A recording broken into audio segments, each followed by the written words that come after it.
O'zingiz guvohi bo'lganingizdek, Real maydonda juda ham qo'pol o'ynadi. Olmoni sindirmoqchi bo'lishdimi? Hammamiz bilamiz Daniyani xrustal vaza ekanligini. Lekin futbolchi o'zining zaminasiga qadar qoyilmaqom futbol ko'rsatdi. Rafinyaning yiqilishida endi ozgina brazilcha aktyorlik va diving bor edi.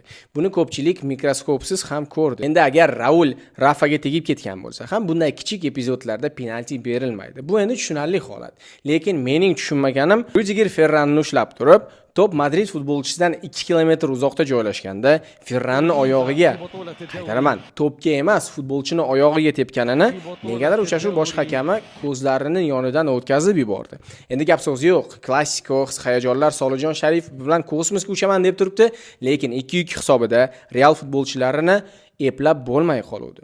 Tushunarli, endi turnirning oxirgi o'yini, ligada -6, Chempionlar Ligasi keyingi mavsumga qoldirildi. Kubokda esa bu oxirgi o'yin, ammo lekin biroq ikki jamoa ham hayot-mamot jangi uchun maydonga tushgandi. Germaniyalik mutaxassis Hansi Flick o'zining 7 ta finalidan 7 tasida g'alabani qo'lga kiritgan bo'lsa, Karlo Tog'a uchun mumkin Realda mavsum o'z nihoyasiga yetdi. Ommaviy axborot vositalaridagi xabarlarga ko'ra, Karlo Bobo bu yoqqa Pentakampeones bosh murabbiy bo'larmish.